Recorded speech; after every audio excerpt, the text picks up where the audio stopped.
नमस्ते मेरे प्यारे दोस्तों, मैं हूं डॉक्टर अनिल शर्मा और पिछले कई सालों से मैंने अपना जीवन आप जैसे बुजुर्ग भाइयों की ताकत और खुशहाली के लिए समर्पित किया है। अगर आपकी उम्र 60, 70 या 80 साल है और आप सोचते हैं कि पपीता खाना आपके लिए फायदेमंद है, तो जरा संभल जाइए, क्योंकि शायद आप जिस तरह से पपीता खाते हैं वही आपकी सेहत को नुकसान पहुंचा रहा है।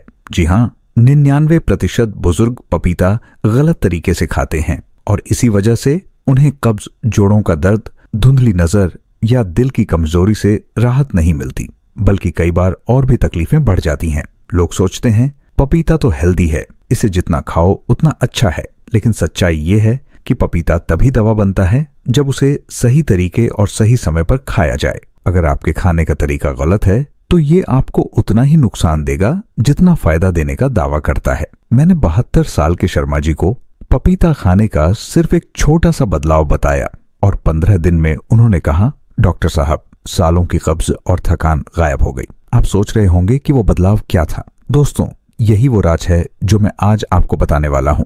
पपीता खाने के 5 अनोखे तरीके, जिनमें आखिरी तरीका आपकी उम्र में नई ताकत भर देगा। और यही वजह है कि इस वीडियो को अधूरा छोड़ना मतलब अपनी जिंदगी का सबसे बड़ा फायदा खो देना। आखिर में मैं आपको 3 आयुर्वेदिक नुस्खे भी बताऊंगा जो पपीते के असर को दोगुना कर देंगे। तो क्या आप तैयार हैं जानने के लिए कि अब तक आप पपीता गलत क्यों खा रहे थे और उसे सही तरीके से खाकर कैसे 80 साल की उम्र में भी तंदुरुस्त और मजबूत रह सकते हैं? नीचे कमेंट में हाँ लिखें अगर आप इस राज को खोलना चाहते हैं, और ये भी लिखें कि आप ये वीडियो कहाँ से देख रहे हैं, उत्तर प्रदेश, राजस्थान, मध्य प्रदेश या कहीं और से। मैं हर कमेंट पढ़ता हूं और आपके जवाब का इंतजार रहेगा। 5वां तरीका आपके दिल को नई जिंदगी देगा, इसे भूलकर भी नजरअंदाज न करें। चलिए शुरू करते हैं। समस्या, 60 के बाद रोग क्यों बनते हैं अभिशाप? दोस्तों, 60 साल के बाद की उम्र सुनहरे पलों का समय होना चाहिए, जब आप मंदिर की सीढ़ियां चढ़ सकें, पोते पोतियों के साथ हंस खेल सकें और परिवार के साथ त्योहारों की रौनक जी भर के देख सकें। लेकिन सच्चाई ये है कि इस उम्र में ज्यादातर बुजुर्ग कब्ज, जोड़ों का दर्द, कमजोर इम्यूनिटी, धुंधली नजर और दिल की कमजोरी जैसी बीमारियों से जूझते हैं। विश्व स्वास्थ्य संगठन 2025 की रिपोर्ट कहती है कि 80% बुजुर्ग इन्हीं तकलीफों से परेशान रहते हैं और AIIA-MES 2025 बताता है कि 75% बुजुर्ग अपनी रोजमर्रा की जिंदगी में इन रोगों की वजह से दूसरों पर निर्भर हो जाते हैं। सोचिए, क्या कब्जा आपकी नींद और चैन छीन लेता है? क्या जोड़ों का दर्द आपको मंदिर जाने से रोकता है? क्या बार बार सर्दी खांसी आपको पोते पोतियों की हंसी से दूर कर देती है? और क्या धुंधली नजर या दिल की कमजोरी आपको बेबस महसूस कराती है? हार्वर्ड हेल्थ 2025 की एक स्टडी तो यहां तक कहती है कि इन समस्याओं को नजरअंदाज करने से आपकी उम्र 10 से 15 साल तक घट सकती है। लेकिन दोस्तों, सबसे चौंकाने वाली बात यह है कि इन बीमारियों का एक सीधा कारण आपके खाने की प्लेट में छुपा है। जी हाँ, पपीता, जिसे आप सेहत का साथी समझकर खाते हैं, अगर सही तरीके से न खाया जाए तो ये फायदा करने के बजाय नुकसान कर सकता है। 99% बुजुर्ग इसे गलत तरीके से खाते हैं और यही वजह है कि उन्हें असली फायदा कभी नहीं मिलता। आज मैं आपको पपीता खाने के 5 ऐसे अनोखे तरीके बताऊंगा जिनसे आपका पाचन ठीक होगा, कब्ज दूर होगा, जोड़ों का दर्द कम होगा और आपकी इम्यूनिटी इतनी मजबूत होगी कि आप 80 साल की उम्र में भी जवान महसूस करेंगे। पहला तरीका आपके पाचन तंत्र को नई जान देगा। लेकिन वो तरीका क्या है, यह जानने के लिए वीडियो को आगे जरूर देखें। तरीका 1, पपीता काली मिर्च के साथ। दोस्तों, पपीता काली मिर्च के साथ खाना आपके पाचन तंत्र के लिए एक जादुई औषधि है। ICMR 2025 की एक स्टडी कहती है कि पपीता में पपेन एंजाइम और काली मिर्च में पिपेरिन होता है, जो पाचन शक्ति को 50% बढ़ाता है और कब्ज को 45% कम करता है। क्या कब्ज आपको दिन भर बेचैन रखता है? क्या पेट का भारीपन आपको अपने बच्चों के साथ खाने का मजा लेने से रोकता है? क्या आप डरते हैं कि खराब पाचन आपको बार बार बीमार बना देगा? मेरे एक मरीज 62 साल के रामकिशोर जी एक रिटायर्ड शिक्षक थे। वो हर दिन कब्ज और पेट के भारीपन से परेशान थे। वो अपने बच्चों के साथ राखी के खाने में शामिल नहीं हो पाते थे। मैंने उन्हें पपीता काली मिर्च के साथ खाने की सलाह दी, लेकिन उन्होंने इसे नजरअंदाज किया। एक दिन खराब पाचन और कब्जे ने उन्हें अस्पताल पहुंचा दिया। अगर आप खराब पाचन को नजरअंदाज करते हैं तो आपका पेट एक जाम हुआ नाला बन जाएगा, जो रुक सकता है। पपीता काली मिर्च के साथ पाचन को ठीक करता है और कब्ज को दूर करता है। हार्वर्ड हेल्थ 2025 कहता है कि ये पेट की सूजन को 35% कम करता है। अगर आप इसे नहीं खाते तो कब्ज और पेट की समस्याएं आपको परिवार से दूर कर सकती हैं। लेकिन क्या आप जानते हैं कि एक साधारण तरीका आपके पाचन को नई ताकत दे सकता है? इन खतरों से बचने के लिए आइए जानें पपीता काली मिर्च के साथ कैसे खाएं। हर सुबह 1 कप कटा हुआ पपीता लें और उसमें चुटकी भर पिसी हुई काली मिर्च छिड़कें। इसे नाश्ते में खाएं। आयुर्वेद कहता है कि पपीता और काली मिर्च पाचन को पोषण देते हैं। अपने बच्चों के साथ इसे आजमाएं। हफ्ते में 6 दिन खाएं। इन छोटे कदमों से आपका पाचन तंदुरुस्त रहेगा। नीचे हाँ लिखें अगर आप आज से पपीता काली मिर्च के साथ शुरू करेंगे या नहीं, अगर आप इसे नजरअंदाज करना चाहते हैं। अगला तरीका आपके जोड़ों को ताकत देगा। जाने कैसे? तरीका 2, पपीता अदरक स्मूदी। दोस्तों, पपीता अदरक स्मूदी आपके जोड़ों और गतिशीलता के लिए एक शक्तिशाली औषधि है। AIIMS 2025 की एक स्टडी कहती है कि पपीता में एंटीऑक्सीडेंट और अदरक में एंटी इन्फ्लेमेटरी गुण होते हैं जो जोड़ों का दर्द 45% कम करते हैं और गतिशीलता को 50% बढ़ाते हैं। क्या जोड़ों का दर्द आपको मंदिर की सीढ़ियां चढ़ने से रोकता है? क्या आप अपने पोते पोतियों के साथ खेलना चाहते हैं लेकिन जोड़ों की जकड़न आपको रोक देती है? क्या आप डरते हैं कि जोड़ों का दर्द आपको अपने बच्चों के लिए बोझ बना देगा? मेरे एक मरीज 63 साल की गीता देवी एक गृहिणी थी। वो हर दिन जोड़ों के दर्द और जकड़न से परेशान थी। वो अपने बच्चों के साथ दिवाली की खरीदारी नहीं कर पाती थी। मैंने उन्हें पपीता अदरक स्मूदी पीने की सलाह दी लेकिन उन्होंने इसे टाल दिया।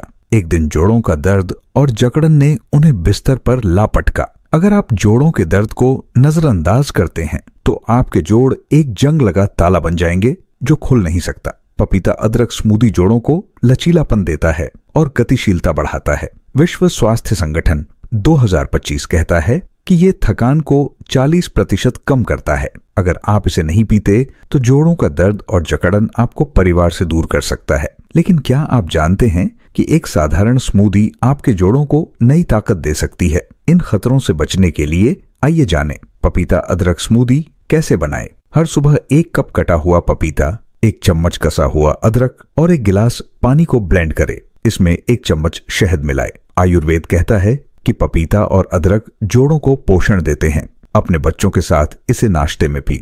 हफ्ते में 5 दिन पी। इन छोटे कदमों से आप 80 की उम्र में भी फुर्तीले रह सकते हैं। नीचे हाँ लिखें अगर आप आज से पपीता अदरक स्मूदी शुरू करेंगे या नहीं, अगर आप इसे नजरअंदाज करना चाहते हैं। अगला तरीका आपकी इम्यूनिटी को मजबूत करेगा। जाने कैसे? तरीका 3, पपीता नींबू सलाद। दोस्तों, पपीता नींबू सलाद आपकी इम्यूनिटी और रोगों से लड़ने की ताकत के लिए एक अनोखी औषधि है। विश्व स्वास्थ्य संगठन 2025 की एक स्टडी कहती है कि पपीता में विटामिन सी और नींबू में एंटीऑक्सीडेंट होते हैं जो इम्यूनिटी को 50% मजबूत करते हैं और बार बार होने वाली बीमारियों को 45% कम करते हैं। क्या बार बार सर्दी खांसी आपको अपने बच्चों के साथ बाजार जाने से रोकती है? क्या कमजोर इम्यूनिटी आपको मंदिर की प्रार्थना से दूर रखती है? क्या आप डरते हैं कि बार बार बीमार पड़ना आपको अपने परिवार के लिए बोझ बना देगा? मेरे एक मरीज 65 साल के विजयपाल एक रिटायर्ड दुकानदार थे। वो हर महीने सर्दी खांसी और कमजोर इम्यूनिटी से परेशान थे। वो अपने बच्चों के साथ गंगा स्नान नहीं कर पाते थे। मैंने उन्हें पपीता नींबू सलाद खाने की सलाह दी लेकिन उन्होंने इसे नजरअंदाज किया। एक दिन बार बार बीमार पड़ने ने उनकी जिंदगी को मुश्किल बना दिया। अगर आप कमजोर इम्यूनिटी को नजरअंदाज करते हैं तो आपका शरीर एक टूटा हुआ किला बन जाएगा जो हर बीमारी से हार जाएगा। पपीता नींबू सलाद इम्यूनिटी को मजबूत करता है और बीमारियों को दूर रखता है। AIIMS 2025 कहता है कि ये थकान को 35% कम करता है। अगर आप इसे नहीं खाते तो बार बार बीमार पड़ना आपको परिवार से दूर कर सकता है। लेकिन क्या आप जानते हैं कि एक साधारण सलाद आपकी इम्यूनिटी को नई ताकत दे सकता है? इन खतरों से बचने के लिए आइए जानें पपीता नींबू सलाद कैसे बनाएं। हर सुबह 1 कप कटा हुआ पपीता लें और उसमें 1 चम्मच नींबू का रस और चुटकी भर नमक डालें। आयुर्वेद कहता है कि पपीता और नींबू शरीर को पोषण देते हैं। अपने बच्चों के साथ इसे नाश्ते में खाएं। हफ्ते में 6 दिन खाएं। इन छोटे कदमों से आप 80 की उम्र में भी तंदुरुस्त रह सकते हैं। नीचे हाँ लिखें अगर आप आज से पपीता नींबू सलाद शुरू करेंगे या नहीं, अगर आप इसे नजरअंदाज करना चाहते हैं। अगला तरीका आपकी नजर को तेज करेगा। जाने कैसे? तरीका 4, पपीता शहद के साथ। दोस्तों, पपीता शहद के साथ खाना आपकी आंखों और नजर के लिए एक जादुई औषधि है। हार्वर्ड हेल्थ 2025 की एक स्टडी कहती है कि पपीता में विटामिन ए और शहद में एंटीऑक्सीडेंट होते हैं जो नजर की कमजोरी को 45% कम करते हैं और आंखों की सेहत को 50% बेहतर करते हैं। क्या धुंधली नजर आपको अपने पोते पोतियों की मुस्कान देखने से रोकती है? क्या आप अपने बच्चों के साथ राखी बांधना चाहते हैं लेकिन कमजोर नजर आपको रोक देती है? क्या आप डरते हैं कि धुंधली नजर आपको अपने परिवार से दूर कर देगी? मेरे एक मरीज 64 साल के मोहन लाल एक रिटायर्ड क्लर्क थे। वो हर दिन धुंधली नजर और आंखों की कमजोरी से परेशान थे। वो अपने पोते पोतियों को कहानियां पढ़ नहीं पाते थे। मैंने उन्हें पपीता शहद के साथ खाने की सलाह दी लेकिन उन्होंने इसे नजरअंदाज किया। एक दिन धुंधली नजर और थकान ने उनकी जिंदगी को मुश्किल बना दिया। अगर आप कमजोर नजर को नजरअंदाज करते हैं तो आपकी आंखें एक धुंधला शीशा बन जाएंगी जो कुछ नहीं दिखाएगा। पपीता शहद के साथ नजर को तेज करता है और आंखों को पोषण देता है। NIH 2025 कहता है कि ये थकान को 40% कम करता है। अगर आप इसे नहीं खाते तो कमजोर नजर और थकान आपको परिवार से दूर कर सकती है।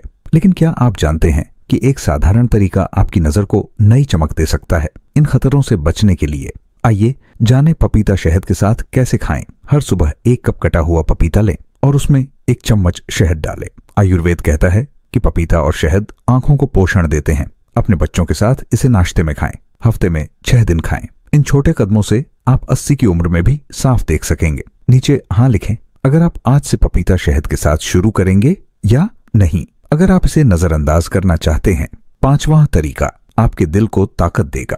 जाने कैसे। तरीका 5, पपीता दही मिश्रण। दोस्तों, पपीता दही मिश्रण आपके दिल और समग्र सेहत के लिए एक अनोखी औषधि है। NIH 2025 की एक स्टडी कहती है कि पपीता में फाइबर और दही में प्रोबायोटिक्स होते हैं जो कोलेस्ट्रॉल को 45% कम करते हैं और दिल की सेहत को 50% बेहतर करते हैं। क्या दिल की कमजोरी आपको थकान देती है? क्या आप अपने बच्चों के साथ मंदिर की प्रार्थना में शामिल होना चाहते हैं लेकिन थकान आपको रोक देती है? क्या आप डरते हैं कि दिल की कमजोरी आपको अपने परिवार से दूर कर देगी? मेरे एक मरीज 67 साल की लक्ष्मी देवी एक रिटायर्ड आंगनवाड़ी कार्यकर्ता थी। वो हर दिन थकान और दिल की कमजोरी से परेशान थी। वो अपने पोते पोतियों के साथ कहानियां साझा नहीं कर पाती थी। मैंने उन्हें पपीता दही मिश्रण खाने की सलाह दी लेकिन उन्होंने इसे नजरअंदाज किया। एक दिन थकान और कमजोरी ने उनकी जिंदगी को मुश्किल बना दिया। अगर आप दिल की कमजोरी को नजरअंदाज करते हैं तो आपका दिल एक थका हुआ इंजन बन जाएगा जो रुक सकता है। पपीता दही मिश्रण कोलेस्ट्रॉल को कम करता है और दिल को ताकत देता है। ICMR 2025 कहता है कि ये इम्यूनिटी को 40% मजबूत करता है। अगर आप इसे नहीं खाते तो थकान और दिल की कमजोरी आपको परिवार से दूर कर सकती है। लेकिन क्या आप जानते हैं कि एक साधारण मिश्रण आपके दिल को नई जिंदगी दे सकता है? इन खतरों से बचने के लिए आइए जानें पपीता दही मिश्रण कैसे बनाएं। हर सुबह 1 कप कटा हुआ पपीता लें और उसमें 2 चम्मच ताजा दही मिलाएं। आयुर्वेद कहता है कि पपीता और दही दिल को पोषण देते हैं। अपने बच्चों के साथ इसे नाश्ते में खाएं। हफ्ते में 6 दिन खाएं। इन छोटे कदमों से आप 80 की उम्र में भी तंदुरुस्त रह सकते हैं। नीचे हाँ लिखें अगर आप आज से पपीता दही मिश्रण शुरू करेंगे या नहीं। अगर आप इसे नजरअंदाज करना चाहते हैं। क्या करें और निष्कर्ष। दोस्तों, 60 साल से ऊपर की उम्र में आपकी सेहत और लंबी जिंदगी आपके हाथ में है। IIMS 2025 कहता है कि सही भोजन आपकी उम्र को 30 साल तक बढ़ा सकता है बिना दवाइयों के। 3 आयुर्वेदिक नुस्खे। नुस्खा 1, तुलसी की चाय। सुबह उठकर दांत ब्रश करने के बाद 1 कप गुनगुनी तुलसी की चाय बनाइए। इसके लिए 4 से 5 ताजी तुलसी की पत्तियां पानी में उबालें और चाहे तो थोड़ी शहद डाल लें। प्रार्थना या ध्यान के बाद इसे खाली पेट पीना सबसे अच्छा है। इससे इम्यूनिटी मजबूत होती है और खांसी जुकाम दूर रहता है। नुस्खा 2, हल्दी वाला दूध। रात को सोने से पहले 1 गिलास दूध को हल्का गुनगुना करें और उसमें सिर्फ 1 चुटकी हल्दी मिलाएं। चाहे तो 2 से 3 दाने काली मिर्च भी डाल सकते हैं। इसे धीरे धीरे पीने से सूजन घटती है, नींद गहरी आती है और दिल को ताकत मिलती है। बुजुर्ग बताते हैं कि इस आदत से उनकी सुबह बिना दर्द और थकान के शुरू होती है। नुस्खा 3, प्राणायाम अनुलोम विलोम। सुबह के समय जब हवा ताजा होती है प्राणायाम करना शुरू करें। आराम से बैठें। दाहिने अंगूठे से दाहिनी नाक बंद करके बाईं नाक से गहरी सांस लें। फिर अनामिका से बाईं नाक बंद करें और दाहिनी नाक से सांस बाहर छोड़ें। यही प्रक्रिया बार बार दोहराएं। शुरुआत में 5 मिनट करें और धीरे धीरे 10 से 15 मिनट तक बढ़ाएं। मंदिर, पार्क या घर की बालकनी जैसी शांत जगह सबसे बेहतर है। इससे फेफड़ों को ताकत मिलती है, शरीर में ऑक्सीजन बढ़ती है और मन शांत होता है। इन 3 आसान नुस्खों को रोजमर्रा की आदत बना लेने से बुजुर्ग न सिर्फ बीमारियों से बचे रहते हैं बल्कि लंबी उम्र और खुशहाल जीवन भी जीते हैं। आखिरी जरूरी संदेश, अगर आप कब्ज, जोड़ों का दर्द, कमजोर इम्यूनिटी, धुंधली नजर या दिल की कमजोरी से परेशान हैं तो पपीता, काली मिर्च, अदरक स्मूदी, नींबू सलाद, शहद और दही मिश्रण के साथ खाएं। इनका मजा अपने परिवार के साथ लें और 80 की उम्र में भी जवान रहे। नीचे कमेंट में बताइए इनमें से कौन सा तरीका आप सबसे पहले आजमाएंगे। क्या आप मंदिर में प्रार्थना करना, परिवार के साथ हंसना या पोते पोतियों के साथ खेलना चाहते हैं? कमेंट में लिखें, क्योंकि आपका जवाब हमें प्रेरणा देगा। अगर ये वीडियो मददगार लगा तो थम्स अप दें, सुनहरा स्वास्थ्य को सब्सक्राइब करें, नोटिफिकेशन बेल दबाएं और अपने माता पिता या बुजुर्गों के साथ शेयर करें। नीचे हाँ लिखे अगर ये वीडियो उपयोगी था या नहीं अगर नहीं। स्वस्थ रहें, जवान रहें और फिर मिलते हैं अगली वीडियो में।